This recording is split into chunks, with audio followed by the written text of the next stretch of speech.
Over 3,000 years ago, an unstoppable storm swept across the lands surrounding the Mediterranean. Cities that had once thrived were reduced to ashes. Kingdoms, once centers of trade and culture, vanished one by one as if they had never existed. In the few surviving records, one haunting phrase appears again and again: invaders from the sea. Who were they? The ancients called them the Sea Peoples, mysterious warriors sailing unfamiliar ships, wielding weapons no one had ever seen, speaking a language no one could understand. Where they came from, no one knew. But their arrival shook the entire known world. Strangely, even today, we know very little about them. Their origins remain obscure, their motives unknown, their true identity seemingly erased from history on purpose. All we know comes from the records of those who faced them, civilizations that endured the terror they brought. Were they waves of migrants forced to abandon collapsing homelands, ruthless bands of pirates, or an organized force bent on bringing down the world order of the time?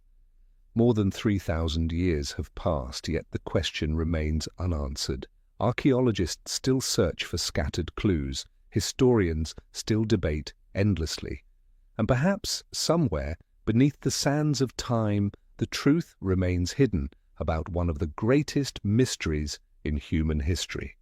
This is the story of the Sea Peoples, and of an age they plunged into the shadows of oblivion. Tonight, join Bedtime History as we follow the trail of nameless ships, unknown warriors, and forgotten chapters of history, to uncover the story that has never been fully told, the story of the Sea Peoples, who they once were, and why their shadow continues to haunt human history to this very day. To understand why the arrival of the Sea Peoples sent such shockwaves through the ancient world, we must first imagine what the Mediterranean looked like before the crisis, a world of connection, prosperity, and profound fragility. Between the 14th and early 13th centuries BCE, the Mediterranean and Near East entered an era of unprecedented development.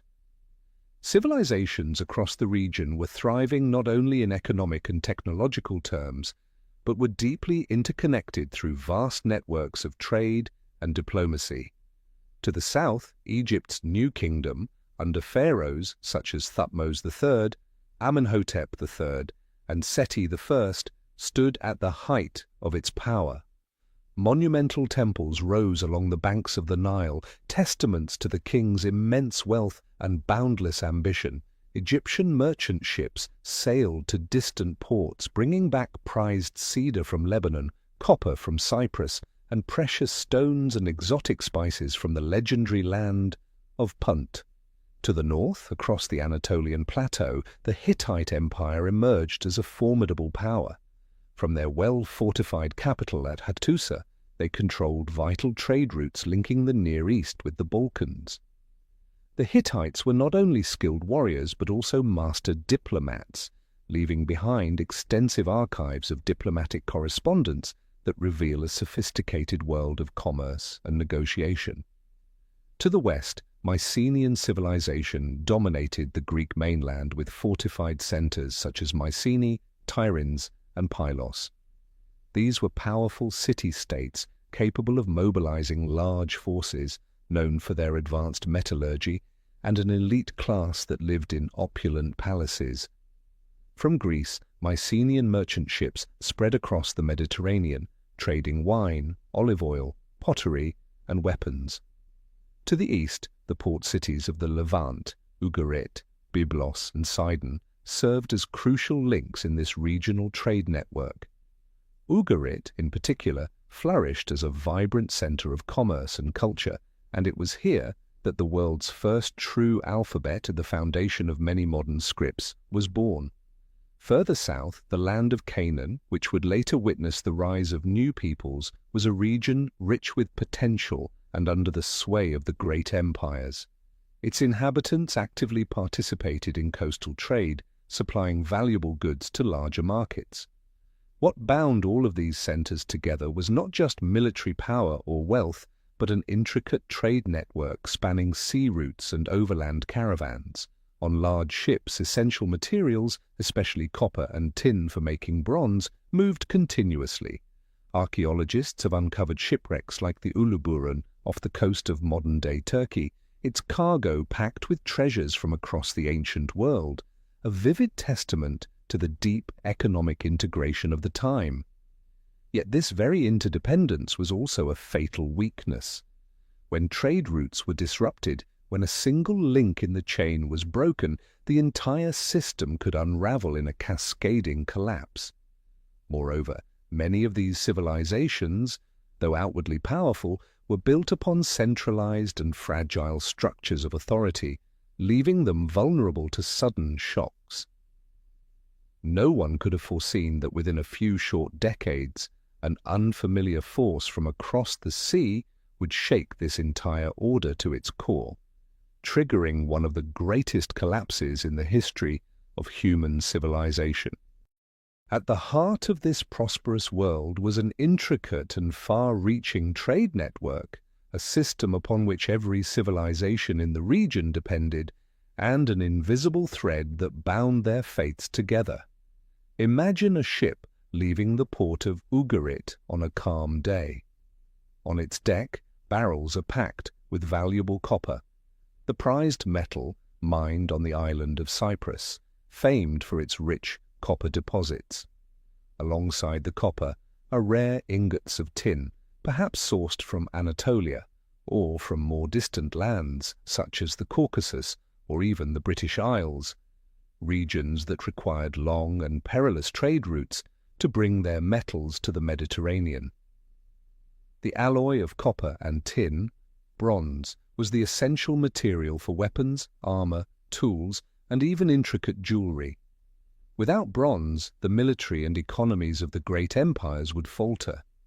This was the lifeblood of the age, but this ship carried more than metals. On board were also cedar logs from the mountain forests of Lebanon, prized wood used to build warships, grand palace beams, and the coffins of the elite.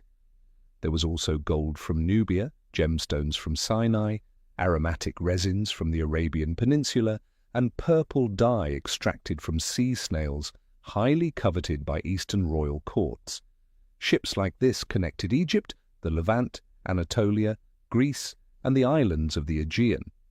In Hattusa, the Hittites imported horses and tin while exporting early iron goods and fine textiles.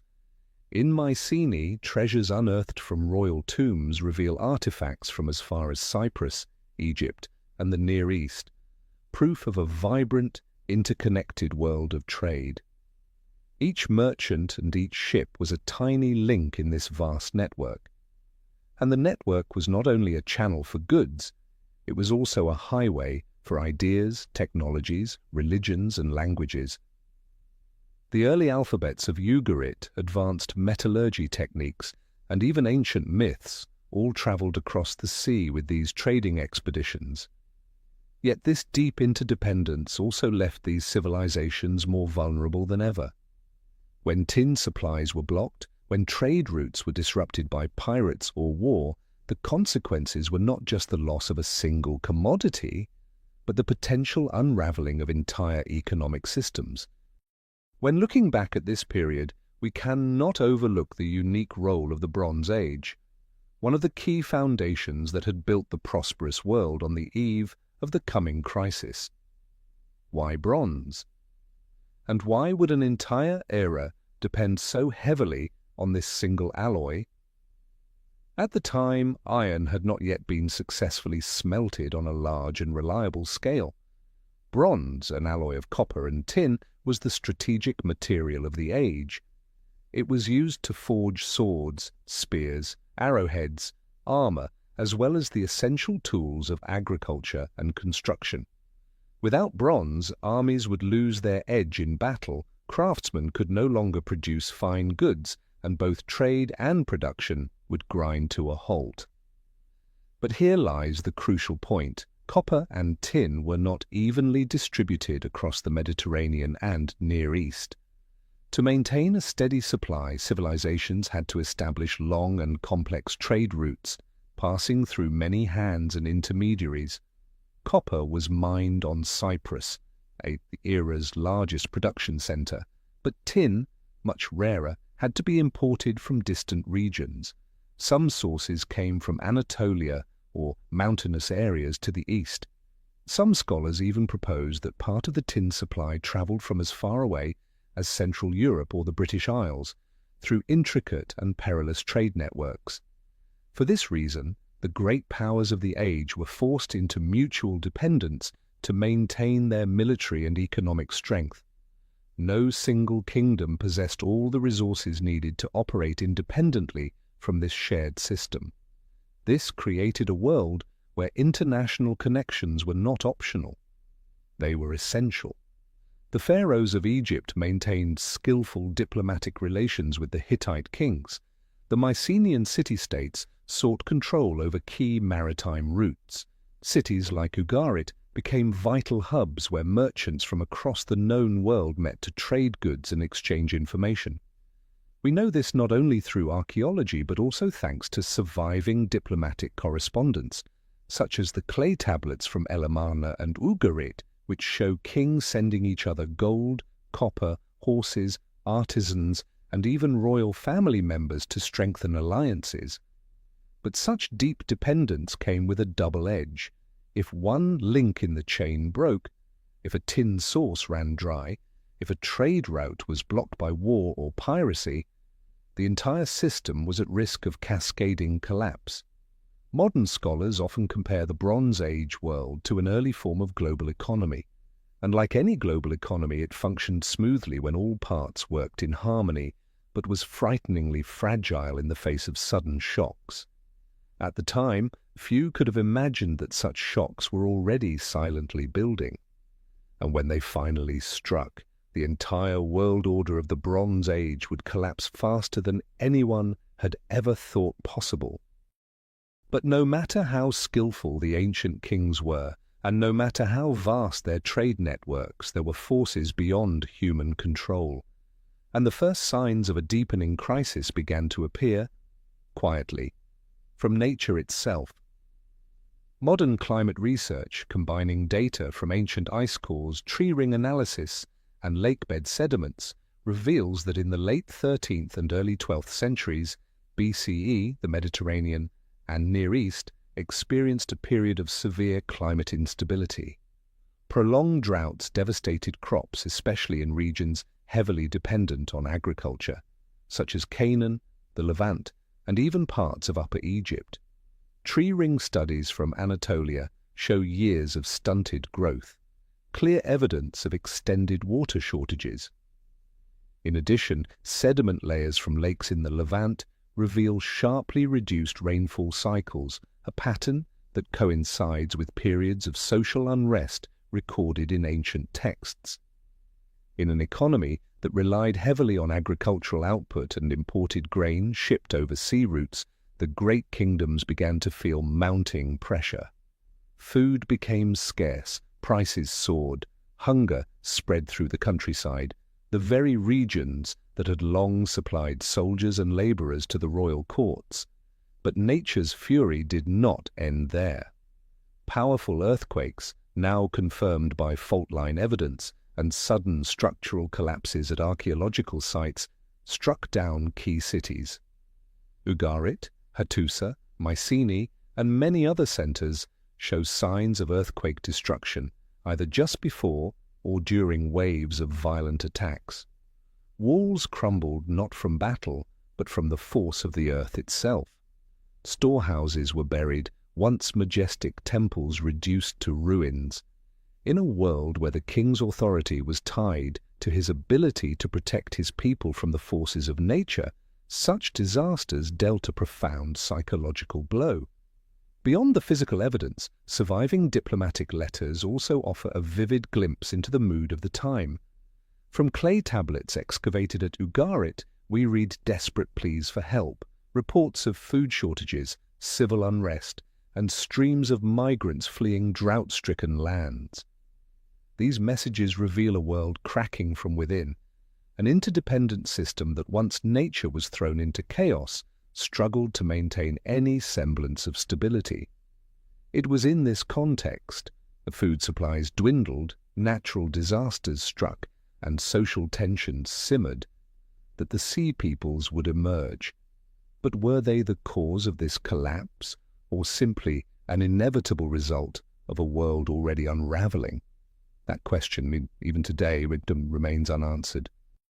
But perhaps the clearest picture of a world coming undone is not found in the cracks in the earth, but in the trembling words etched into small clay tablets, letters of desperation exchanged between kings, now unearthed from the ruins of the city of Ugarit.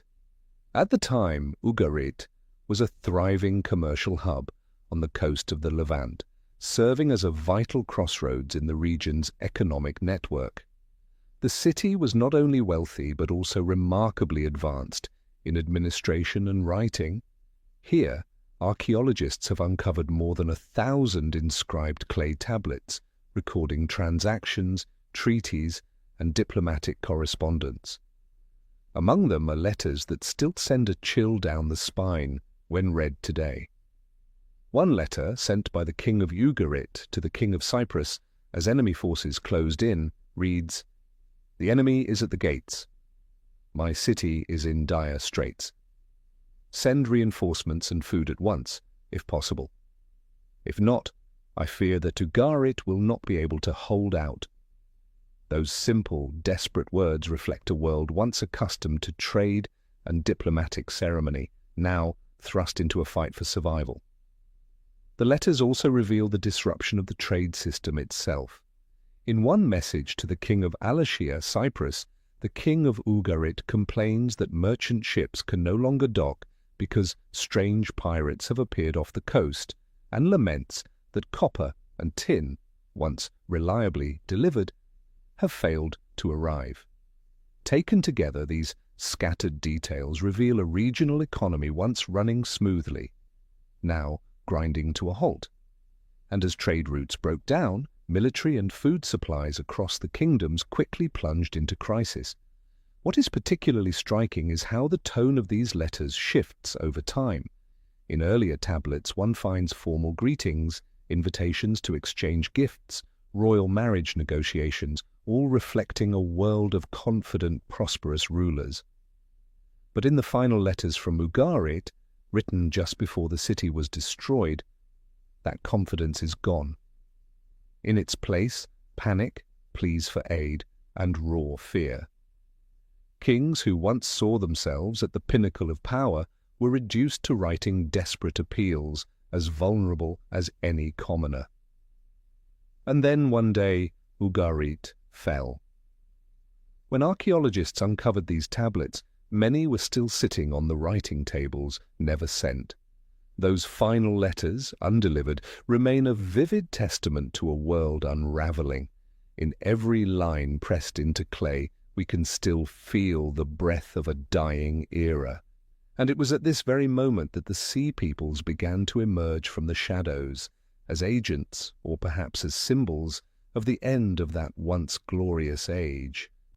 It is hard to imagine that just a few years before those desperate pleas were hastily inscribed onto clay tablets, the cities of the Mediterranean still basked in an atmosphere of rare prosperity and confidence.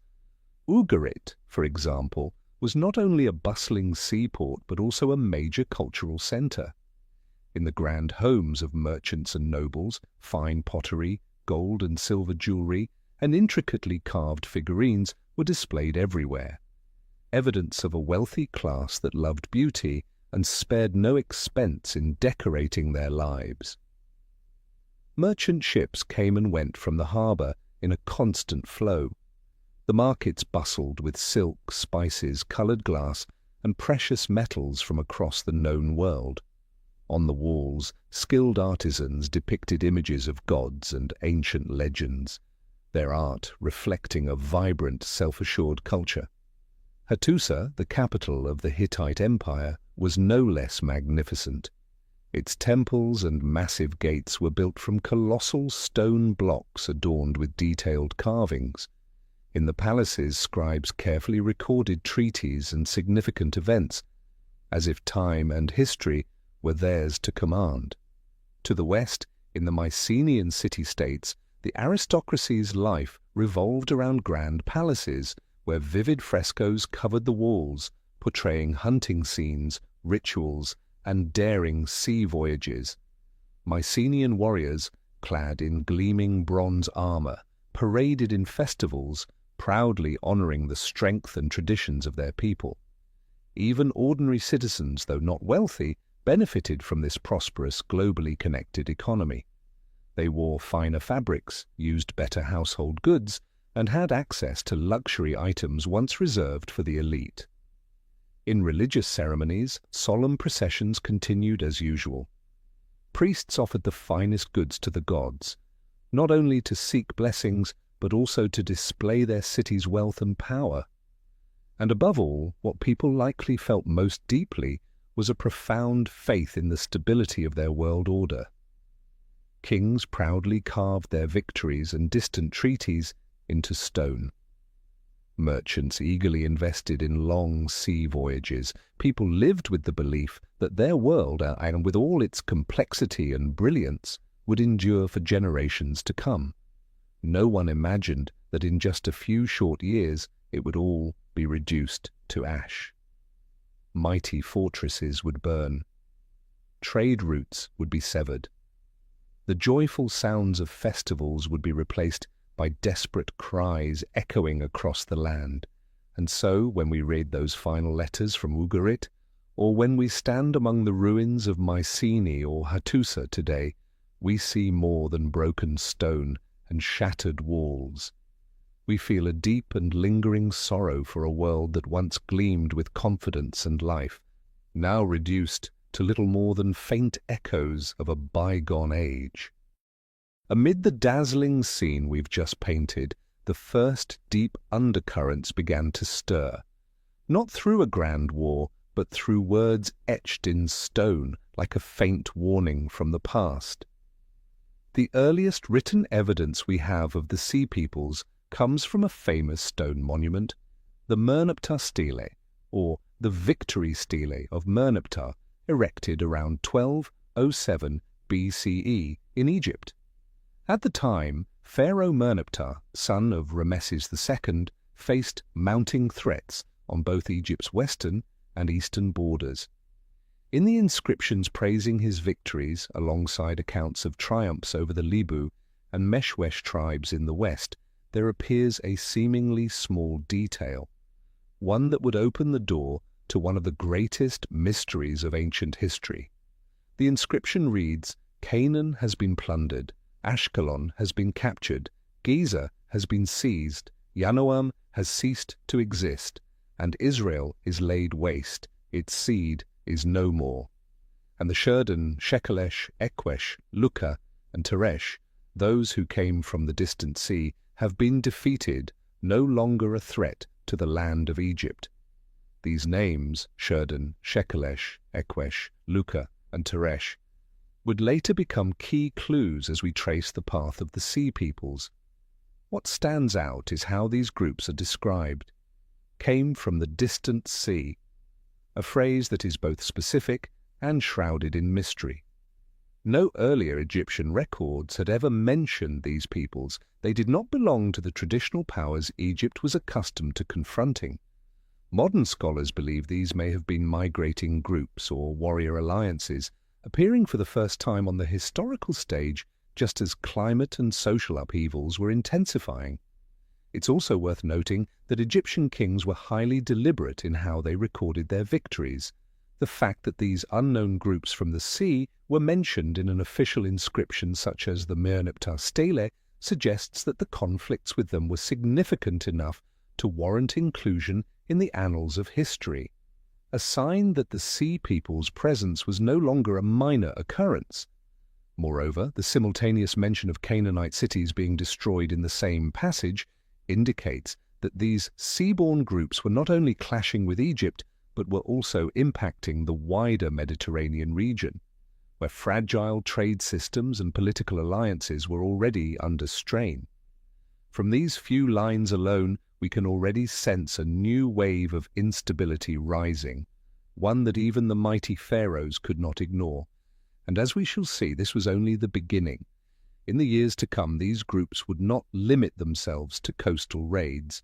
They would organize into large migratory forces, bringing with them families, women, children, and their wealth pushing deep into fertile lands, and reshaping the entire political and economic landscape of the region for the century that followed. What was carved into the Merneptah stele still echoes to us across time. A world that once seemed unshakable was on the brink of its greatest upheaval. If the inscriptions on the Merneptah stele were the first warning of the Sea People's presence, then less than 3 decades later, the entire Egyptian world would face the full force of the storm they unleashed. Around 1175 BCE, during the reign of Pharaoh Ramesses III, Egypt entered one of the most decisive battles in its history.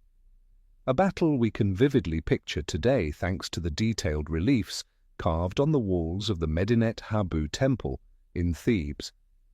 Those images, more than 3,000 years old, still remain, sharp and striking, as if etched only yesterday. And within them, we see clearly, an enormous force from across the sea had arrived, bringing not only warriors, but entire migrating communities, women, children, wagons loaded with possessions, as if they sought not simply to plunder, but to claim new lands for themselves. According to Ramesses III's inscriptions, this coalition of sea peoples included several groups: the Peleset, Cheka, Shekelesh, Denaen, and Weshesh, names that remain the subject of much scholarly debate today as researchers continue to search for their true origins. The reliefs show well-equipped sea peoples' fleets with large oared ships and broad sails. Their warriors wear distinctive horned or conical helmets, carry round shields, and wield unfamiliar weapons, clear evidence that they were not disorganized raiders, but a force deliberately prepared for large-scale war. Ramesses III had anticipated this confrontation. He stationed ambush forces along the shores and deployed Egyptian warships across the Nile branches and river mouths, strategic choke points the sea peoples would have to cross to advance inland. When the battle commenced, the sea peoples' ships became trapped in shallow waters, where they were easy targets for Egyptian archers and infantry positioned on both banks. The carved scenes show the sea peoples fighting fiercely, but also depict bodies floating in the river, destroyed ships, and migrants captured or killed. In the inscriptions, Ramesses III boasts of a resounding victory. "Those who came from the sea, I have hurled them back into the sea. They lie scattered upon the sands. None remain to carry word home." Yet behind these triumphant words lies an undeniable truth. This was not a minor raid. It was a desperate, large-scale migration, a clash between Egypt and a massive wave of displaced peoples seeking resettlement rather than mere plunder. Moreover, despite Ramesses III's claim of victory, Egypt was not left unscathed. Egyptian territories in the Levant, long under Egyptian influence, were permanently lost after this crisis. Egypt's international power was significantly diminished, and the domestic economy suffered greatly in the war's aftermath. And this was only one piece of a much larger picture. While Egypt managed to retain some measure of stability, many other kingdoms were not so fortunate. The sea peoples' tide continued to sweep across the Mediterranean, leaving behind charred cities and shattered civilizations. As we look upon the reliefs at Medinet Habu today, we see more than just scenes of battle. We witness a pivotal turning point in history, where an old world was beginning to fade and a new, unstable and chaotic order was rising from the ashes. As historians study the surviving records, from the Merneptah stele, from the reliefs at Medinet Habu, and from various scattered textual sources, they have identified a list of names closely associated with the Sea Peoples. These include the Sherden, Shekelesh, Peliset, Cheka, Denyen, and Luka, names that are both strange and haunting, each raising questions that remain unanswered. What is most remarkable is this: not a single text written by the Sea Peoples themselves has ever been found. Everything we know about them comes from the records of those who fought against them, primarily Egypt, a civilization with a long tradition of meticulously documenting its military encounters. Let us take a closer look at these groups. Sherden, often described as elite warriors, distinguished by their horned helmets, fine armor, and round shields. Some scholars suggest they may have connections to the island of Sardinia, where ancient cultural traces show intriguing similarities. But the evidence remains inconclusive. The true origins of the Sherden remain a mystery. Shekelesh, a name that evokes possible links to Sicily, though, as with the Sherden, this connection is speculative and based mainly on linguistic resemblance. No definitive archaeological proof has yet tied them to the island.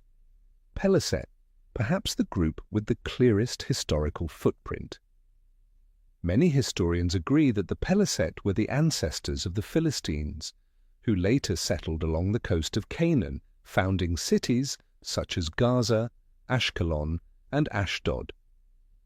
Archaeological evidence shows the arrival of a new culture in this region, one with strong Aegean influences, distinctly different from the native Canaanite culture. Cheka, another group that settled in the Levant, leaving traces in the region of Dor. Yet their original homeland is completely unknown. No one knows where they came from before joining the Sea Peoples' migrations. Denyen, perhaps the most controversial name. Some scholars link them to the Danaoi, an ancient Greek term for the Mycenaeans. If true, it would suggest that among the Sea Peoples were groups originating from Greece, but this remains a hypothesis. Luka, often associated with the region of Lycia in Anatolia, an area with a long history of seafaring and piracy. But were the Luka mentioned in Egyptian texts truly the same as the Lycian people known from later times? That question too remains unanswered. The common thread among all these names is this: we do not know where they truly came from. No ancient map records a kingdom of the Sherden or a territory of the Denyen. No city claims to have been the original homeland of the Peliset before their arrival in Canaan. And no written chronicle from these groups has ever been found. This makes the Sea Peoples an exceptionally elusive phenomenon. Were they independent groups of peoples who banded together by circumstance? Or were they an organized confederation with a shared purpose, migration, and conquest? To this day, historians have no definitive answer. And it is precisely this ambiguity that ensures the story of the Sea Peoples will forever carry the aura of an unsolved mystery, a true piece of forbidden history at the heart of the ancient world. But perhaps what left the strongest impression of the Sea Peoples, both upon the ancient civilizations they encountered and upon us today, was not simply their mysterious names, but their striking warrior imagery preserved in the reliefs, most notably on the walls of the Medinet Habu temple. As one walks through the temple's colonnades, vivid battle scenes unfold before the eye. Egyptian soldiers facing unfamiliar warriors from across the sea, figures markedly different from their traditional enemies, such as the Libu or the Canaanites. The most distinctive feature is their headgear. Many Sea Peoples warriors are depicted wearing helmets with two sharp horns, or at times wide-brimmed helmets with a tall projecting crest, a style not seen in Egyptian or neighboring military traditions. These helmets were not merely functional, they seem to have carried symbolic meaning, perhaps signifying strength or distinct cultural identity. This detail alone has sparked decades of debate among historians and archaeologists. Were these ceremonial helmets reserved for leaders? Or did they reflect a characteristic warrior tradition shared across various Sea Peoples groups? In addition, we see them carrying round shields, some convex, others flat, often with a metal boss at the center, designed to deflect blows or be used offensively in close combat. This type of shield was common in the Aegean and Anatolian worlds, but relatively unfamiliar to Egyptian soldiers, who typically favored long oval or rectangular shields. As for weaponry, Sea Peoples warriors wielded short, double-edged swords, large daggers, and at times throwing spears. Notably, some reliefs depict them with leaf-shaped swords, a style remarkably similar to weapons found at Mycenaean archaeological sites. This further strengthens the theory of potential links between the Sea Peoples and Aegean cultures. Their attire is also striking. Many warriors are shown wearing short, fringed skirts with bare legs or light footwear. Such clothing allowed for agile movement, ideal for fighting aboard ships or conducting rapid coastal landings.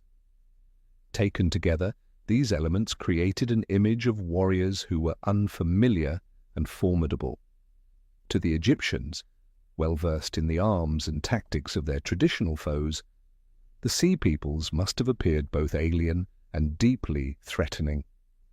And it was precisely this difference that reinforced the sense that they came from distant lands, bringing with them a distinct military tradition, not fully integrated with the coastal cultures of the Mediterranean at the time. To this day, archaeologists continue to compare the warrior imagery of the Sea Peoples with artifacts found in Sardinia, Sicily, Lycia, and Mycenaean Greece. Yet no definitive conclusions have been reached.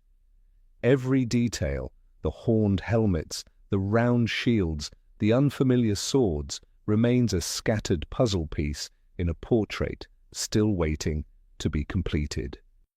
When we look at the reliefs of Medinet Habu at the inscriptions of the Merneptah stele, one thing becomes clear. The Sea Peoples were not merely shadows passing through history. They were a force powerful enough to be immortalized on Egyptian stone, and numerous enough to trigger one of the greatest crises of the late Bronze Age. But who were they, really? This is one of the questions that has kept historians debating for over a century. Two main theories have emerged.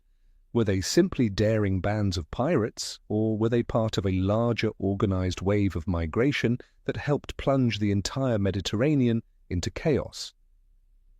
The first theory, piracy, is rooted in how Egyptian texts describe their earliest encounters with the Sea Peoples: swift attacks from fast-moving ships, sudden raids along the coast, plundering and withdrawing quickly. These tactics fit well with the style of organized piracy, which was already common in the Mediterranean during antiquity. Furthermore, groups such as the Lucca, connected to Lycia, a region long associated with seafaring warriors and piracy, seem to support this interpretation. But if they were only pirates, why do the reliefs depict women, children, and entire migrating groups, and why, during the major assault under Ramesses III, did the Sea Peoples bring wagons loaded with possessions, livestock, and tents? Clear signs of migration, not mere raiding expeditions. This detail opens the door to the second theory, one now supported by many modern scholars, that the Sea Peoples represented an organized wave of migration born out of profound upheaval across the ancient world. Climate crises, prolonged droughts, devastating earthquakes, and the collapse of trade networks, all of these factors turned once thriving lands into harsh, unsustainable environments. In this context, groups from heavily affected regions, perhaps from Anatolia, the Aegean, or even farther west, were forced to abandon their homelands, carrying their entire communities in search of new places to settle. Such migrations, when met with resistance from established civilizations, could easily turn violent, transforming into wars and raids. And this may be how the Sea Peoples carved their place in history, not simply as pirates, but as desperate, determined communities willing to fight for their future. Even so, the question remains open. The Sea Peoples may not fit neatly into any single category. They may have been a combination of many different groups, some pirates, some migrants, some professional warriors, some refugees. It is this diversity and complexity that makes the Sea Peoples so elusive and so captivating for anyone drawn to the deeper mysteries of ancient history. To truly understand their nature, we must explore every theory, sift through every archaeological clue, and study every surviving text, a journey that, the deeper we go, reveals that some parts of history are still not ready to give up their secrets. Debates over the true nature of the Sea Peoples may continue, but the consequences they left behind are undeniable. And the city of Ugarit stands as perhaps the most vivid testament to their impact. Situated on the northern coast of the Levant, in what is now modern-day Syria, Ugarit was once one of the greatest commercial centers of the Bronze Age. From here, Ugarit's merchant ships sailed across the Mediterranean, trading copper, tin, cedarwood, colored glass, fine textiles, and countless other luxury goods. The city was not only wealthy, was remarkably advanced. The Ugaritic alphabet, one of humanity's earliest writing systems, was invented here, laying the foundation for the Phoenician script and, ultimately, for many of the world's alphabets. The royal palace of Ugarit was vast, housing hundreds of clay tablets recording commercial transactions, diplomatic treaties, and royal correspondence, documents that have greatly enriched modern historians' understanding of the region's political and economic landscape on the eve of the Sea Peoples' onslaught.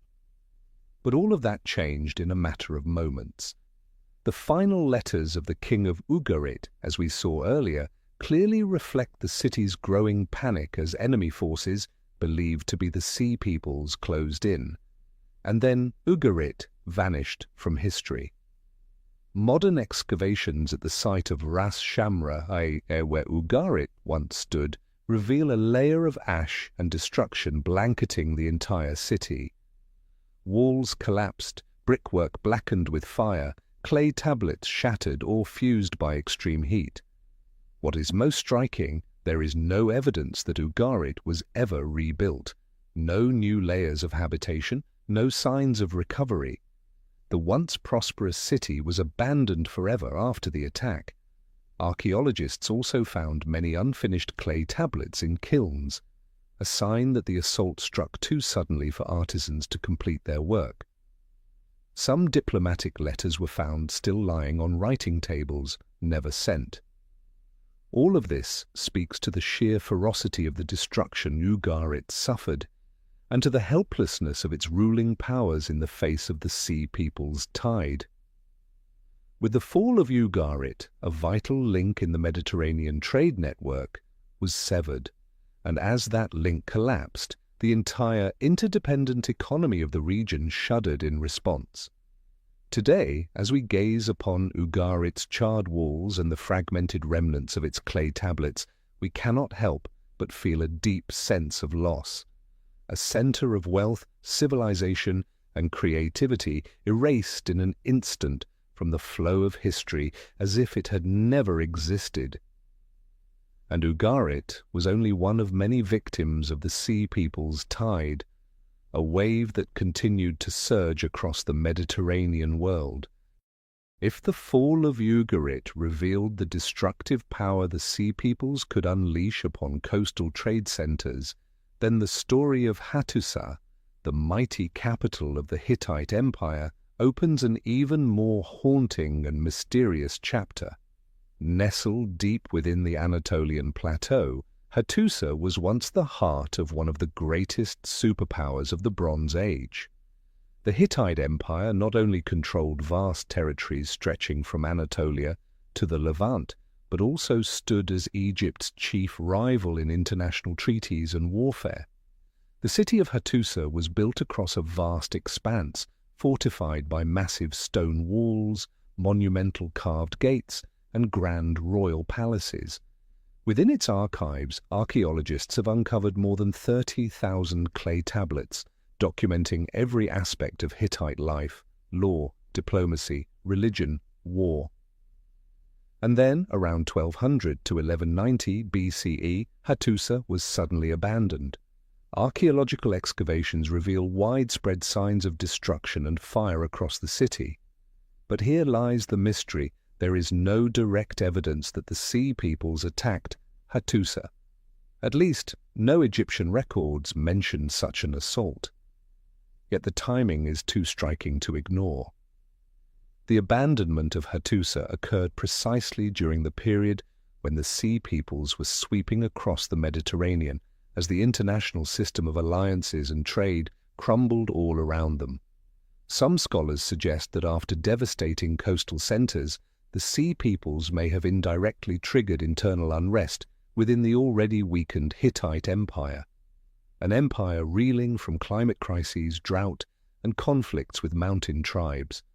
The final royal letters from the Hittite archives carry a desperate tone, filled with pleas for aid sent from the Hittite king to vassals and allies, eerily similar to the final letters from Ugarit we encountered earlier. What is certain is this: Hattusa was never rebuilt after its abandonment. The Hittite Empire, once an equal to Egypt, vanished from the historical map, giving way to an era of chaos in which small kingdoms and migrating peoples came to dominate much of Anatolia. What truly happened in Hattusa's final days?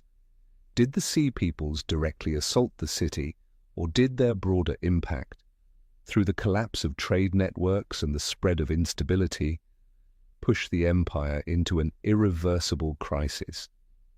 No one can say for sure. But the timing, combined with evidence of broken trade links and a spreading wave of collapse, suggests that the shadow of the Sea Peoples surely loomed over the end of Hattusa, whether by force or by consequence. And that shadow would continue to spread as we follow their trail to other cities of the dying Bronze Age world. As Hattusa lay silent in its ashes, the wave of crisis did not stop in Anatolia. It swept westward across the Aegean Sea and struck at the very heart of the Mycenaean world, the Greek civilization of the Bronze Age. The Mycenaean civilization, renowned for its cities like Mycenae, Pylos, Tiryns, and Thebes, was one of the Aegean's most powerful commercial and military forces. Its fortified palaces, towering Cyclopean walls, and the countless treasures discovered in royal tombs reveal a society both prosperous and sophisticated. The Mycenaean system of rule centered around great palace complexes, where the king, the one-axe, controlled the economy, military, religious rites, and diplomacy. Their trade routes stretched across the Mediterranean, exchanging goods with Egypt, the Levant, and Anatolia. And yet, by the late 13th to early 12th century BCE, one Mycenaean city after another began to fall. At Mycenae, excavations reveal thick layers of ash covering architectural remains, clear signs of an intense, city-wide fire. Granaries, armories, and residential quarters all show evidence of simultaneous destruction. Pylos, one of the largest administrative centers of the Mycenaean world, met a similar fate. At the palace of Nestor, clay administrative tablets were hardened in the blaze, which is why archaeologists can still read them today. Yet, ironically, one of the final tablets records orders to mobilize defensive troops and prepare warships, suggesting the attack came swiftly, as the city was still organizing its defenses. At Tiryns, one of the strongest Mycenaean fortresses, we find more of the same: collapsed walls and scorched buildings. The entire palace system, once the backbone of Mycenaean power, collapsed within just a few decades. What is most striking, there are no signs of lasting reconstruction at these sites. The Mycenaean civilization, so dependent on its intricate palace network, was unable to recover. Some scholars argue that this destruction may have been driven by internal unrest or rebellion. But when we compare the timing of the Sea People's campaigns through the Levant and Egypt, and when we consider the royal Mycenaean records concerning naval defences, many believe that the Sea Peoples likely played a major role in the collapse, whether directly or indirectly. Moreover, in the wake of this destruction, the entire Mycenaean world entered a deep decline. The Linear B script, used by the ruling class, vanished. International trade collapsed. City-states fragmented, retreating into isolated, smaller communities. It was from this void that Greece's so-called Dark Age began, a period that would last for centuries, until the Greek world rose again in the archaic and classical eras. As we look upon the charred walls and scorched tablets of Pylos or Mycenae today, it is hard not to shudder. A civilization that once dominated the Aegean, that had challenged the great powers of the mainland, collapsed in a blaze of fire, taking with it the proud palace system that had defined its rule. And though the Sea Peoples are not always clearly named in Greek texts, their shadow remains, an unstoppable wave that swept across everything in its path. While the Mycenaean civilization faded across the Aegean, to the east, in the land of Canaan, the Sea Peoples left marks that would prove even more lasting than material destruction, deep demographic and cultural changes whose traces can still be seen to this day. Canaan, stretching from the southern coast of the Levant northward toward Byblos, was once a prosperous region. Its cities, Ashkelon, Ashdod, Ekron, Gaza, Giza, thrived as bustling trade hubs. The Canaanites built a rich culture, trading extensively with Egypt, the Hittites, and the Mycenaeans, serving as intermediaries along many of the Mediterranean's great maritime routes. But by the late 13th century BCE, archaeological evidence shows that a powerful wave of change swept through the region. Most notable among the Sea Peoples who settled here were the Peleset, a group that modern scholars almost universally identify as the ancestors of the Philistines, famous in later history. The reliefs at Medinet Habu depict the Peleset as one of the primary forces within the Sea People's assault on Egypt. But unlike some other groups, the Peleset were not completely destroyed. A portion of them, after their defeat in Egypt, established permanent settlements along the coastal lands of Canaan. Excavations at sites such as Ashkelon, Ashdod, Ekron, and Gaza reveal a new layer of habitation appearing abruptly around 1200 BCE, coinciding perfectly with the Sea People's migrations. What is striking is that the material culture of this new layer is markedly different from that of the native Canaanites. Pottery styles reflect late Mycenaean or Aegean traditions. Architectural forms, burial customs, even dietary patterns all point to a new seafaring population. From this group would emerge the people later known in the Hebrew Bible as the Philistines, key adversaries of the Israelite tribes. The Peleset settlement in Canaan did more than shift the regional balance of power. It reshaped the demographic map of the Levant. The Canaanites did not disappear, but in many coastal areas they were replaced or gradually assimilated by these new settlers.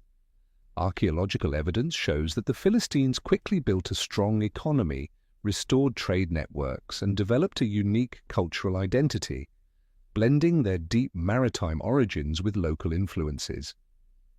This reveals an important aspect of the Sea People's migrations. They were not solely agents of destruction, they were also builders. Some groups chose to settle, adapt, and contribute to the cultural fabric of the lands they entered, leaving marks that would endure for millennia. And so, while the cities of the Mycenaeans crumbled, while Hattusa and Ugarit became ruins, a new chapter was unfolding in Canaan, a chapter the sea peoples through the Peliset wrote with their very presence upon the land. But perhaps the most profound consequence of the sea peoples' wave of destruction was not the cities left in flames, but the collapse of a network that had once connected the entire ancient world, the intricate trade system of the Bronze Age, now shattered beyond repair. For nearly 2 centuries prior, civilizations across the Mediterranean had built a fledgling global economy, one in which vast maritime and overland trade routes linked Egypt, the Hittites, the Mycenaeans, Ugarit, Canaan, Cyprus, Anatolia, and even regions beyond. Copper and tin, the lifeblood of the Bronze Age, flowed through this system. Along with it came cedarwood, gold, silver, ivory, precious stones, fine textiles, wine, oil, and countless other rare and valuable goods. Merchant ships laden with cargo once glided across the Mediterranean like shuttles weaving a vast economic web, keeping the complex palace economies of Egypt, the Hittites, and the Mycenaeans humming smoothly. But within just a few decades, that network collapsed entirely. Coastal trade routes were blockaded or severed by the fleets of the sea peoples. Once thriving port cities like Ugarit were reduced to ruins. The port of Byblos fell into decline. Alatia, modern Cyprus, a key supplier of copper, was attacked and thrown into chaos. With the merchant fleets gone, the flow of copper and tin, essential for the production of weapons and tools, came to a halt. This triggered a domino effect. Without bronze, palace economies collapsed, unable to maintain military power or sustain their elite structures.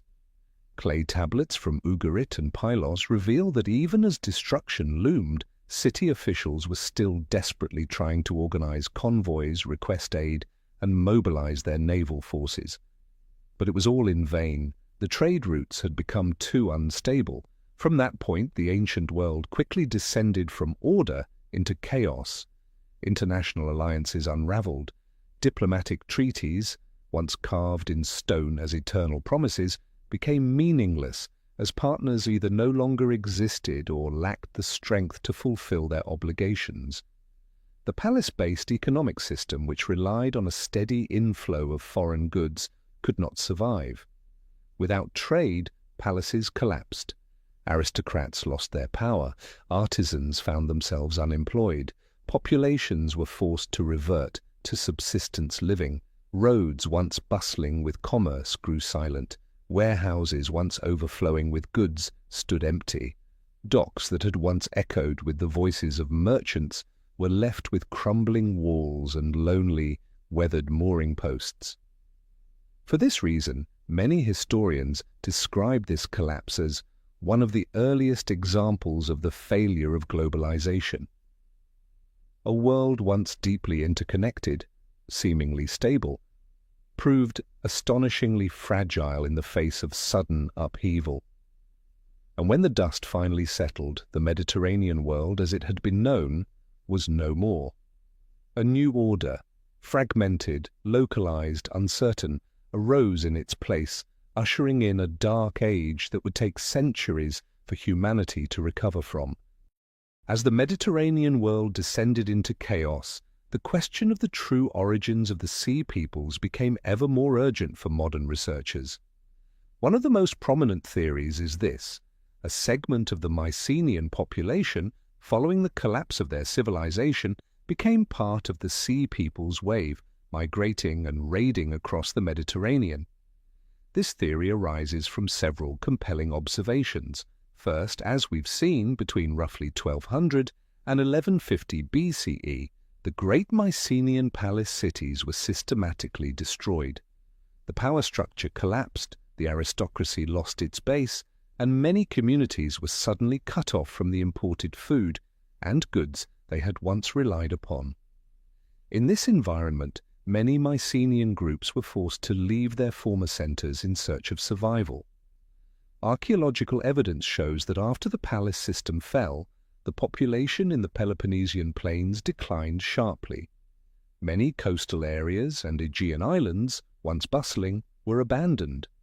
At the same time, in new regions such as the Levantine coast, a new layer of habitation appeared, bearing clear Aegean cultural traits, particularly in pottery styles, architectural methods, and burial practices.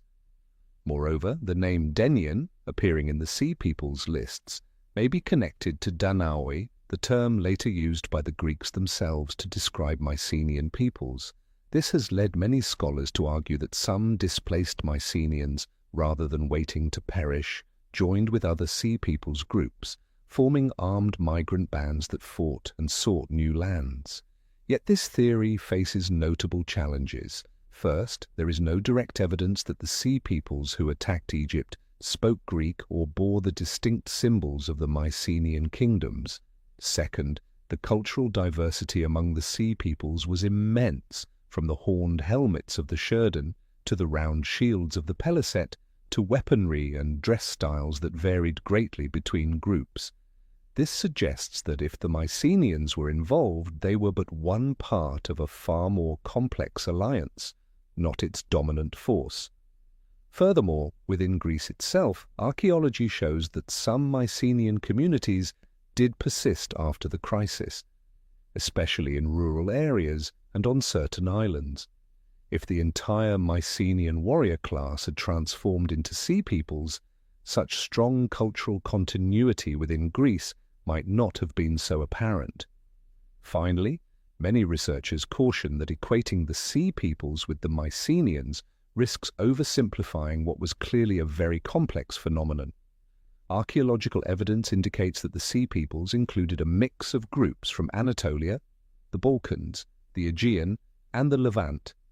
In short, the idea that displaced Mycenaeans contributed to the Sea Peoples wave is well supported, but it also contains gaps and uncertainties, and it is precisely these lingering mysteries that continue to fuel the endless fascination surrounding the Sea Peoples, a chapter of history that, the deeper we study it, reminds us that some answers may still lie just beyond our reach.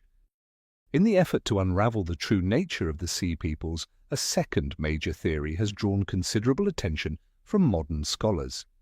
Could part of the Sea Peoples wave have been linked to migrating groups from the Balkans, particularly the Dorians, tribes moving southward during that time of crisis? This theory is grounded in a series of observations from both archaeology and modern genetic studies. According to researchers, in the late 13th and early 12th centuries BCE, waves of migration from the northern Balkans began moving south in earnest. Archaeological evidence shows that many settlements in the Danube Valley and across the Balkans experienced major upheavals, likely driven by harsh climate shifts, population pressures, or internal conflicts. Amid this turmoil, various tribal groups began moving through Macedonia, Thessaly, and into southern Greece, among them the group later known as the Dorians. The arrival of the Dorians in southern Greece coincides closely with the collapse of Mycenaean cities. This has led some scholars to ask, could a portion of the Dorians, or other Balkan groups, have joined forces with the Sea Peoples, helping to drive a powerful armed migration across the Mediterranean? Archaeological clues offer intriguing hints.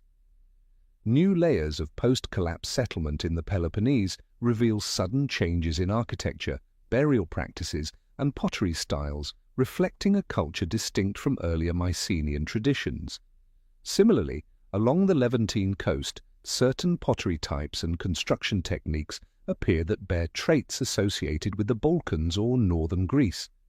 While this evidence is not strong enough to definitively prove that Dorians directly participated in the Sea Peoples, the timing is certainly suggestive. Perhaps most intriguing of all, the rise of ancient DNA research has added new tools to this investigation. Scientists are now analyzing ancient remains from Greece, the Balkans, and the Levant. Preliminary results suggest that during the transition after the Bronze Age collapse, there was an increase in genetic markers linked to Balkan populations within southern Greece and in some coastal Levantine communities as well. This raises the possibility that migrating Balkan groups not only entered southern Greece, but that some may have joined seaborne migrations, becoming part of the Sea Peoples wave that so profoundly reshaped the region. Yet, as with all theories, there are important counterpoints. First, the Dorians, according to later Greek tradition, re-established power in southern Greece after the collapse, rather than disappearing. If large numbers of Dorians had transformed into Sea Peoples, their strong cultural presence in later Greek history might not be so evident. Second, the Sea Peoples were a highly diverse coalition.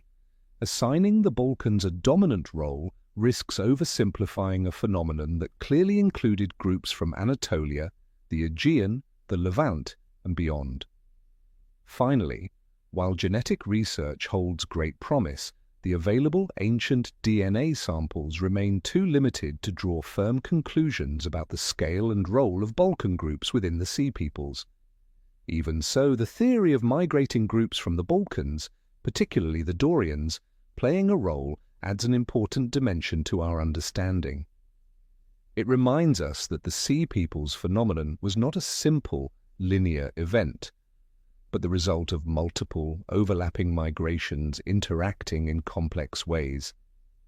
And it is this very complexity that makes the story of the Sea Peoples so mysterious, so multifaceted, and so endlessly compelling, a puzzle we are still striving to piece together today. After weighing the various theories and the idea of displaced Mycenaeans, the migrations from the Balkans, many modern scholars have reached what is perhaps the most realistic conclusion of all. The Sea Peoples were not a single unified ethnicity, nor a fixed, long-standing alliance. They were likely a temporary coalition formed from many different groups, each with its own motivations, all swept up in the swirling crisis of the era. This theory is supported by a number of compelling observations. First, as we've seen from Egyptian records, particularly the Merneptah stele and the Medinet Habu reliefs, the Sea Peoples are listed as a collection of highly diverse groups: Sherden, Shekelesh, Peliset, Jekka, Denian, Luka. None of these groups had a clearly recorded homeland in Egyptian texts. Their military traditions, clothing, and weaponry also varied widely. This led many scholars to ask, if the Sea Peoples were a unified nation, why are their depictions and descriptions so distinct from one another? The most reasonable answer is that the Sea Peoples were likely a loose confederation, formed amid the broader regional collapse.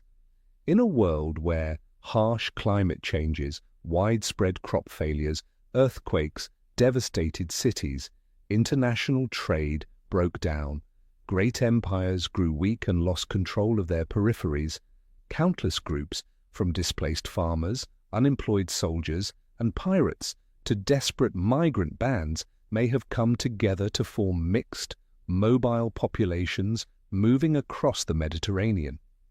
In this process, loose alliances between these groups likely arose out of pure necessity.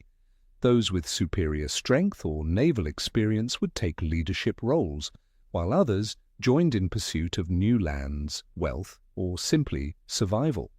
This would explain why in major campaigns, such as the battles during the reign of Rameses III, the Sea Peoples brought not only warriors but women, children, livestock, and wagons full of belongings. They were not simply pirates, but armed migrant groups with resettlement as one of their ultimate goals. Moreover, archaeological evidence from the Levant shows that the cultural footprints of the Sea Peoples were highly inconsistent. Some sites reflect strong Aegean influence, others Anatolian, and still others a blend with local traditions. This further supports the idea that the Sea Peoples were not a homogeneous bloc, but rather the product of many migrating peoples and forces converging amid the chaos of the time. And perhaps the most compelling aspect of this theory is that it reflects the true, volatile nature of the era. As the old world order collapsed and palace systems failed to protect their populations, people had little choice but to move. And in an age of turmoil, military strength became a critical means of survival. Thus, from a patchwork of disparate groups, a loose Sea Peoples coalition emerged, part fighting force, part refugee wave, seeking places to endure. Such a coalition could dissolve upon reaching new lands or evolve as circumstances changed, which helps explain why their historical traces appear so fragmented and elusive. For this reason, many scholars today view the idea of a temporary hybrid alliance as the most plausible and fitting explanation, and also why the mystery of the Sea Peoples continues to resist any final simple answer. Of all the theories surrounding the rise of the Sea Peoples, perhaps the most compelling is the one that centers on climate crisis, because it offers insight not just into the Sea Peoples themselves, but into an entire world that was fracturing at its very foundations. Modern climate studies, combining ice core analysis, tree ring data, lake sediment records, and pollen evidence, show that in the late 13th and throughout the 12th centuries BCE, the Mediterranean and Near East experienced a prolonged and severe drought. These drought cycles may have lasted anywhere from 50 to 150 years, deeply impacting the rain-dependent agricultural systems of many regions. In the Levant, sediment cores show sharp declines in rainfall, which in turn led to major drops in wheat and barley production. In Anatolia, tree ring studies from ancient pines reveal years of stunted growth, a clear sign of repeated crop failures. Meanwhile, in regions like the Aegean and the Balkans, with rugged mountainous terrain and limited fertile soil, food shortages would have become even more dire as the climate deteriorated. Against this backdrop, societies that had long depended on trade networks and centralized palace economies began to lose their stability. As food became scarce, prices soared, public unrest grew, and the lower strata of society were pushed toward desperation. With few options left, many groups were forced to abandon their homelands, joining waves of mass migration. Yet migrating through a world where much of the old political order had already collapsed, and where the remaining fertile lands were now concentrated in scattered coastal cities or river valleys, conflict was all but inevitable. Moreover, in such an unstable world, isolated migrant groups could not easily defend themselves. Thus, many chose to band together, forming armed coalitions capable of both protecting their members and seizing resources when necessary. And so, from desperate farming communities, unemployed soldiers, and displaced nomadic peoples, the alliances that became known as the Sea Peoples began to take shape. In this view, the Sea Peoples were not the original cause of the collapse, but a direct consequence of deepening climate and social crises. Yet, as these migrating groups moved across the region, their very presence accelerated the collapse already underway. Cities were destroyed, trade routes severed, farmers driven from their fields, creating a spiraling cycle of violence and displacement. Archaeological evidence strongly supports this interpretation. Destruction layers in cities such as Ugarit, Mycenae, and Pylos align closely with the known period of extended drought, and in the Levant new populations appear in the archaeological record at precisely the moment when palace networks and trade systems were breaking down. Many scholars today believe that this combination of climate crisis and violent migration was likely the single most powerful driver behind the Sea Peoples phenomenon. A world that had relied on climate stability and the prosperity of trade, once stripped of those foundations, could not help but descend into waves of violence and migration. And in this spiral, the Sea Peoples were neither pure villains nor mere victims, but the most visible symbol of an era coming undone. But the deeper we dig into the story of the Sea Peoples, the more we run up against what may be the greatest wall of uncertainty in the entire mystery. We do not truly know where they came from. Across thousands of clay tablets, countless reliefs, and the written records of ancient civilizations, there is not a single line that clearly speaks of a homeland of the Sea Peoples. No nation is named, no king ever declares himself king of the Sheridan or king of the Peliset. No map from the era marks the territories of these groups. Why is that? Part of the reason lies in the very nature of the surviving historical sources, which come largely from the Egyptians, the ones who fought against the Sea Peoples. Remember, Egypt was one of the few great civilizations to survive the Sea Peoples storm intact. And the Egyptians had a very particular way of recording history. Every inscription, every stela, every relief was meant to glorify the pharaoh's victories, to reinforce the eternal image of royal power. In that style of recording, enemies were always portrayed as barbaric, stateless, illegitimate, like waves of chaos crashing against the order maintained by the pharaoh. Even the way the Sea Peoples are listed in Egyptian texts reflects this approach. Group names are provided with vague descriptors like "from the sea" or "from foreign lands," without clear geographical references or directional markers. This may well reflect the Egyptians' own lack of true knowledge about the origins of these groups. But it may also have been intentional propaganda, obscuring the identity of the enemy while magnifying the perceived power of the pharaoh. Moreover, the Sea Peoples themselves were not centralized empires with advanced administrative systems. They were loose coalitions of diverse groups, many of them migrants, climate refugees, or displaced communities. By their very nature, they left behind no writing systems, no temples recording their history, no royal chronicles. What survives of them comes only through the records of those who opposed them. And as every historian knows, history is written by the victors.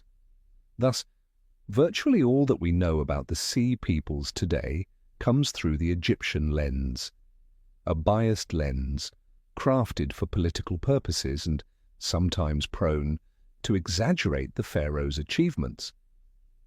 Adding to this, many of the regions from which the Sea Peoples may have originated, the Anatolian coasts, the Aegean, various western islands, were themselves devastated during the Bronze Age collapse. Many cities were burned and never rebuilt. Older writing traditions vanished. The potential sources of first-hand history from the homelands of the Sea Peoples simply did not survive. It is this combination of the Egyptian bias in historical recording and the absence of records from the Sea Peoples themselves that has left us with a near impenetrable gap in our understanding. And so, even though the Sea Peoples truly shook the entire Mediterranean world of their time, they remain, and may always remain, shadows in the memory of humanity. A strange wave from the past whose echo we can still hear, but whose true shape we may never fully see. While the original homeland of the Sea Peoples remains an unsolved mystery, their post-collapse journey has left much clearer traces on the historical map. One of the most striking examples is the rise of the Philistines, a group that archaeological evidence shows was directly linked to the Peliset, one of the key contingents of the Sea Peoples. As we saw in the reliefs at Medinet Habu, the Peliset played a major role in the Sea Peoples' assault on Egypt. After their defeat at the hands of Ramesses III, part of the Peliset force did not return to the sea. Instead, they settled along the coastal regions of Canaan. It was here, through a gradual process of adaptation and integration, that the distinct Philistine culture emerged, a culture that would shape the political and cultural landscape of the Levant for centuries to come. Archaeological excavations in cities such as Gaza, Ashkelon, Ashdod, Ekron, and Gath have provided clear evidence of this transformation. At Ashkelon, for instance, the archaeological layers reveal a new settlement horizon appearing around 1200 BCE, precisely the period when the Sea Peoples are known to have arrived. In particular, archaeologists have found large quantities of late Mycenaean-style pottery, a type of ceramic that was common in the Aegean but rare in Canaan before this period.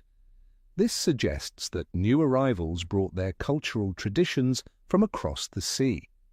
At Gaza, architecture and burial customs also point to the presence of a community whose practices differed markedly from those of the native Canaanites.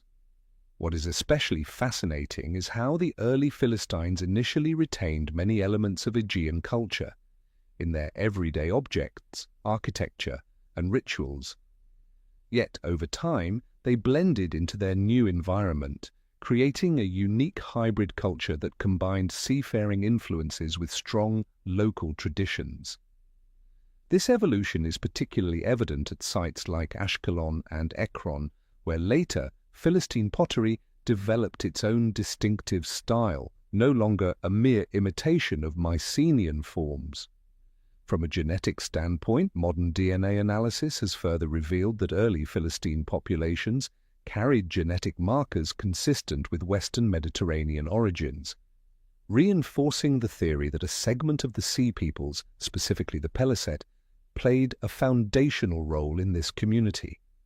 Thus, from what began as a wave of violent migration, the Sea Peoples, or at least some of their groups, transitioned into stable communities that left lasting marks on the historical record. The Philistines would go on to become a significant force in the Levant, frequently clashing with the Israelite tribes, as recorded extensively in the Hebrew Bible, and contributing to the complex political and cultural tapestry of the region. In this way, while most of the other Sea Peoples groups either dissolved or were assimilated, the story of the Philistines shows us that the Sea Peoples did not merely destroy, they also created, and this perhaps stands as one of the clearest examples of how profound crises can forge entirely new orders out of the ruins of the old. After a portion of the Peliset, part of the Sea Peoples wave, settled along the coastal regions of Canaan and formed what would become the Philistine community, one key question has intrigued scholars. Did Philistine material culture truly carry the imprint of Mycenaean civilization? Modern archaeological excavations have provided a very compelling answer. Yes, and in ways both striking and subtle. The most prominent, and most thoroughly studied, evidence comes from pottery.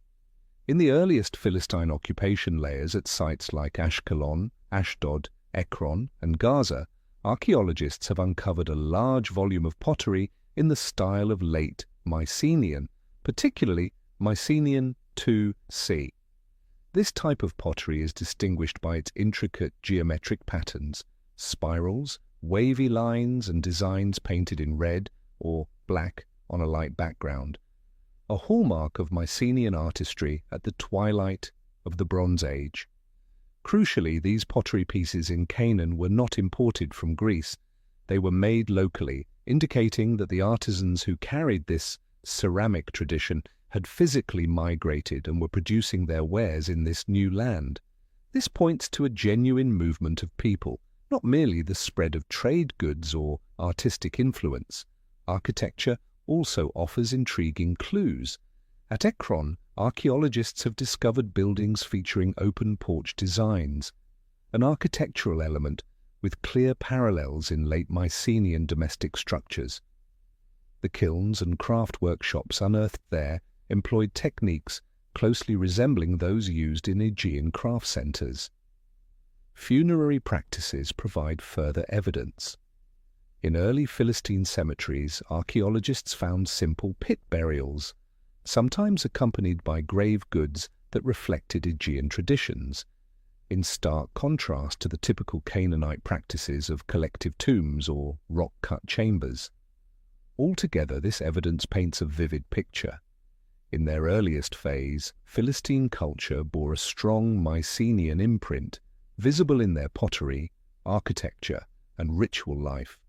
But here is where the story becomes even more fascinating. Within 2 or 3 generations, Philistine material culture began to evolve significantly.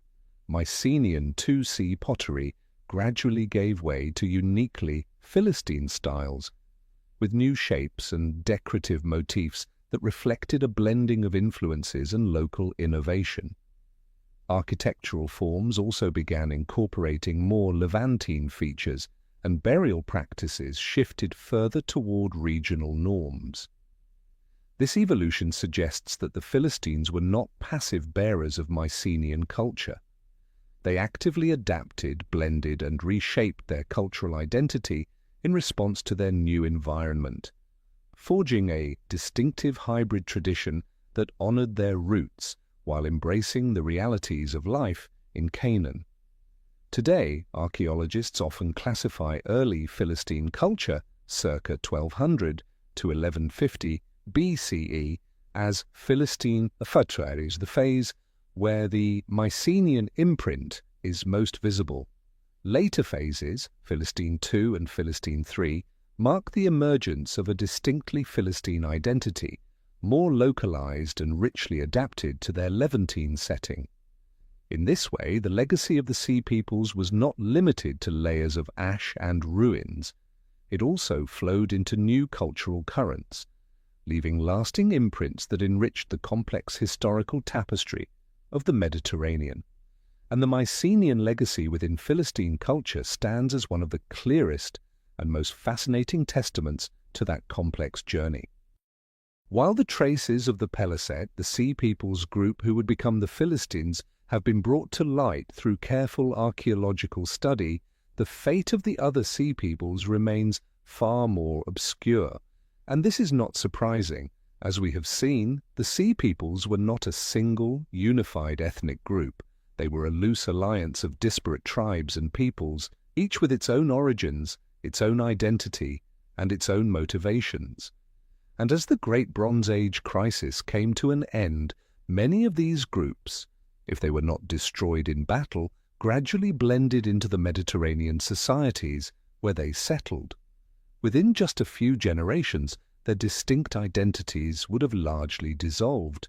Names that once rang out from Egyptian inscriptions, Shurden, Shekelesh, Cheka, Denyen, Luka, vanish from the historical record. But this does not mean these peoples vanished entirely.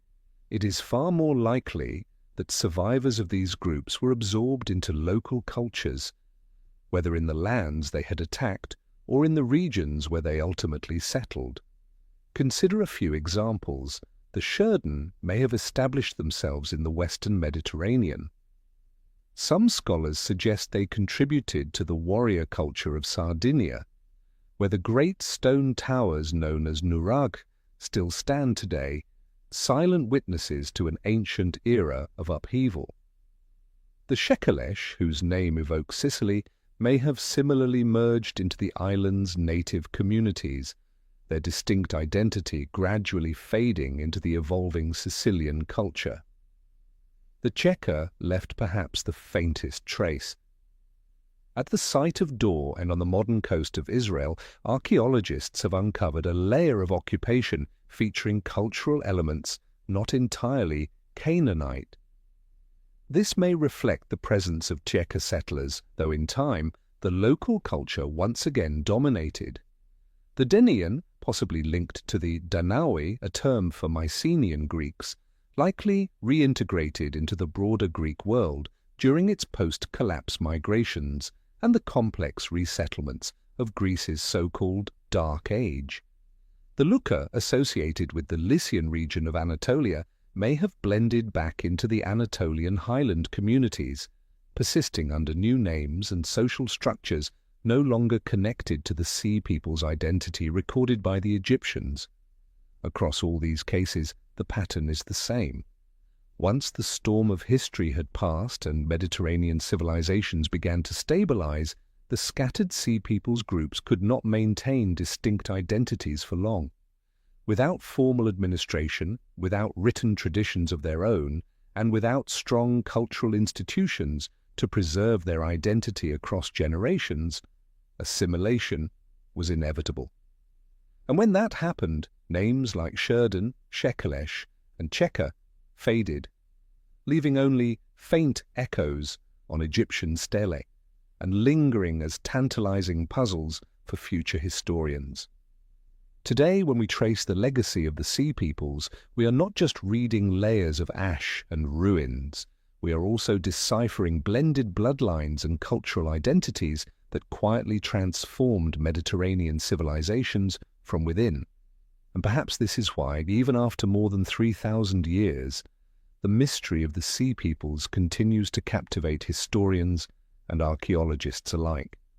For they represent a wave of history that cannot be easily pinned down, a force of human movement and transformation whose consequences and legacies remain subtly woven into the very fabric of Mediterranean history. And so after tracing every footprint, every layer of ash and every surviving fragment, we can begin to understand why the Sea Peoples have become one of the greatest mysteries of the ancient world. Not because they never existed, on the contrary, their impact is clearly visible in the archaeological layers, in the ruins of fallen cities, in vanished civilizations. Not because there are no records, for Egyptian inscriptions, layers of material in Canaan, the Levant, and the Aegean all tell pieces of their story, but perhaps this is what makes the mystery so compelling. The more evidence we uncover, the more we realize that what we know is only the visible tip of a vast, submerged iceberg. First and foremost, the origins of the Sea Peoples remain elusive. For more than a century, scholars have tried to trace the roots of each group: Peliset, Philistines, Sheridan, Sardinia, Shekelesh, Sicily, Denian, Mycenaean, Danaoi, Cheka, Lucca, parts of Anatolia. And yet no single theory has proven strong enough to achieve universal consensus. Even in Egyptian records, the Sea Peoples are always described as waves of invaders from the sea, from foreign lands. With no nation, no known kings, no recorded capital cities. This made them one of the most shadowy, ungraspable foes that ancient civilizations ever faced. Second, the Sea Peoples left behind no written history of their own. There is no Sea Peoples chronicle, no stela proudly recounting their victories from their perspective, no surviving texts telling their story in their own voice. Everything we know comes from the other side, from Egyptian records, from scattered archaeological traces, from the ruins of civilizations they struck and then vanished from. This ensures that their image remains forever half seen, half unknown.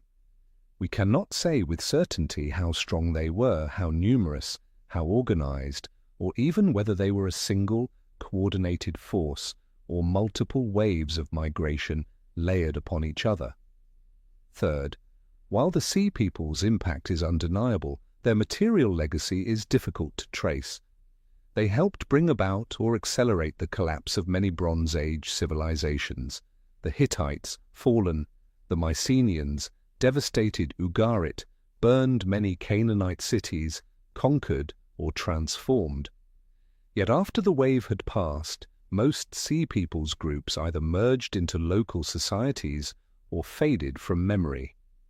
They left behind layers of ash, early ceramic styles showing Aegean influence, but no lasting new civilization that bore the name of the Sea Peoples. Their story is like that of a great wave crashing across history, leaving deep scars in its wake, but the wave itself dissolving before anyone could fully record it. And perhaps it is this very elusiveness that makes the Sea Peoples so endlessly fascinating. We have no shortage of tales about mighty empires with palaces and written chronicles, but the story of the Sea Peoples is the story of outsiders to the official histories, desperate, determined communities whose own voices were never preserved, but who nonetheless reshaped the course of an entire era. And in that very shadowy nature, the Sea Peoples will likely continue to challenge the imagination and patience of scholars and of all of us for many centuries to come.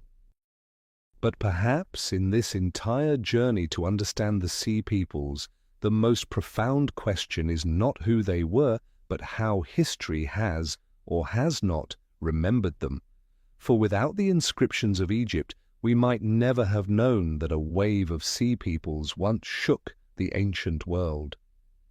Nearly everything we know about them comes from Egyptian records, from the Merneptah stele, from the carvings in the temple of Medinet Habu under Rameses III. It is from these inscriptions that the names Peliset, Shurdan, Shekelesh, Cheker, Denien, Luka were preserved. It is from these reliefs that we see the images of warriors with horned helmets and round shields, and of migrating families, women, children, livestock in tow, moving as part of this great upheaval. Without these records, all the archaeological evidence, the layers of ash at Ugarit, Mycenae, Pylos, the new settlement layers in Canaan, would have remained isolated clues, difficult to connect into a coherent picture of such a vast wave of armed migration. And yet this also reminds us of an essential truth. History is written by the victors. It was Egypt, one of the few great civilizations to survive the storm of the Sea Peoples, that recorded this story through its own lens. In the inscriptions, Pharaoh is always the triumphant hero. The Sea Peoples, the barbaric invaders who are defeated. There is no voice from the Sea Peoples themselves, no record of their story as seen through the eyes of those who were forced to abandon their homelands, cross the sea in desperation, and fight to survive.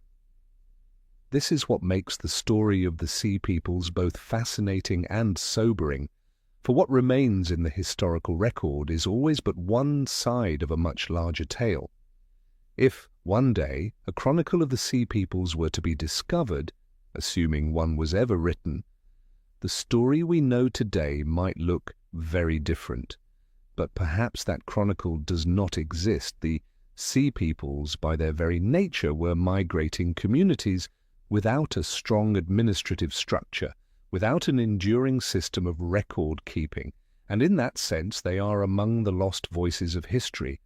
This too is a larger lesson. How many events, how many peoples, how many stories once shook the ancient world, but because no one recorded them from their side, we will never know they existed.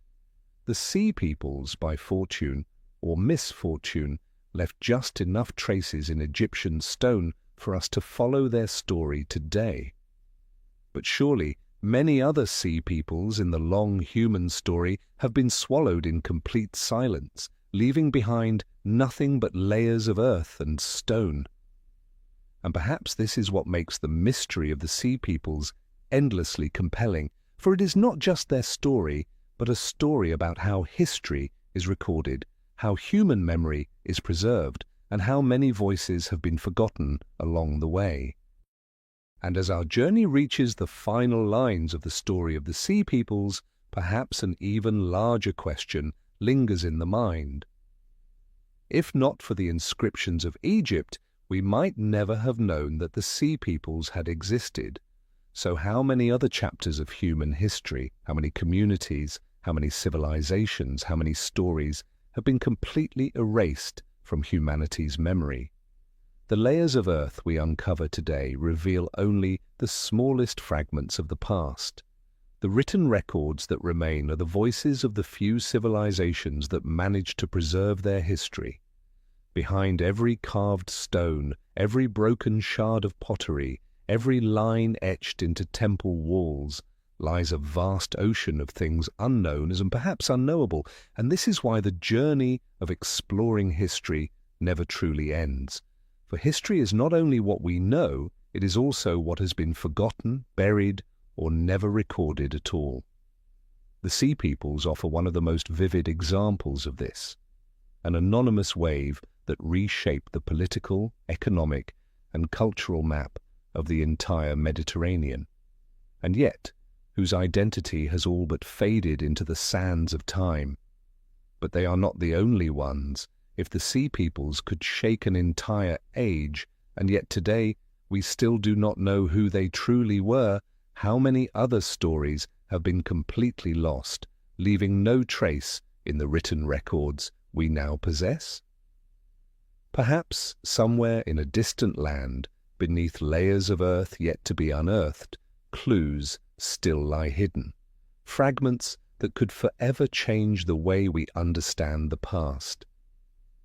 And perhaps through conversations like this, through every video and every story we tell, we can help keep these questions alive so that history remains not a closed book, but an ever-open door to new discoveries. If you too feel there is still so much we do not know about the past, if you too wish to continue this journey of exploring forgotten histories and unsolved mysteries, feel free to subscribe to the channel. It will be your way of staying connected to the journeys ahead, to stories that just might change the way you see the human story. Because this journey, like the history it explores, will never truly come to an end.